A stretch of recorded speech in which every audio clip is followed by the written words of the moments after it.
Please like and subscribe and click the bell icon to get new video updates. Thank you.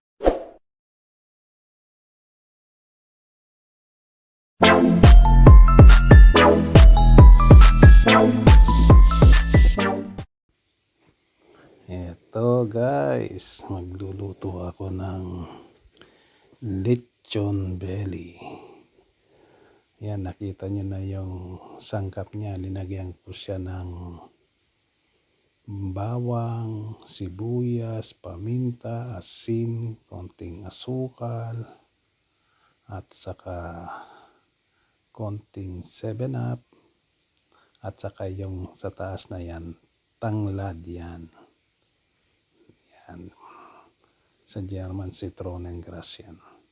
Yan, tapos medyo okay na yung timpla niya. Lalagyan natin ngayon ng daon ng sibuyas. Yan. Diba? Yung ano ko, rinedi ko na talaga para lagay na lang ako ng lagay.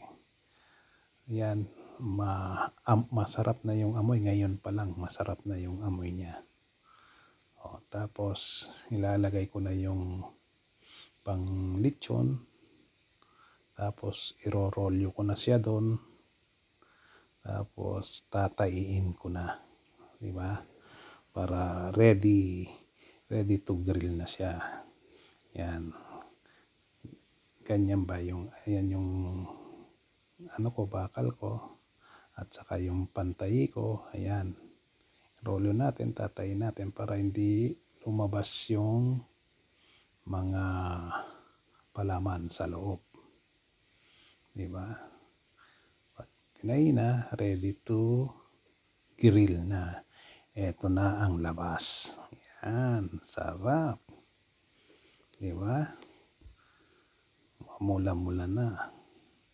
Medyo nasusunog siya siguro sa 7-Up. Pero chicharon na yung balat niya. Ayan, oh. Sarap na. Tapos yan, mapula-mula na. O, di ba? Saka wala nang tumutulong katas. Luto na siguro ito kasi 3 hours na ito eh. 3 hours ko nang linuto yan. Tapos medyo malutong na siya. Ayan, oh, malutong. Hindi lang medyo, malutong na talaga. Pwede nang i-ready to eat na. Di ba?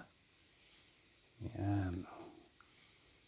Iwain ko lang yan, tapos kakain na. O, diba? Yan, chicharon na yung ano niya, balat niya.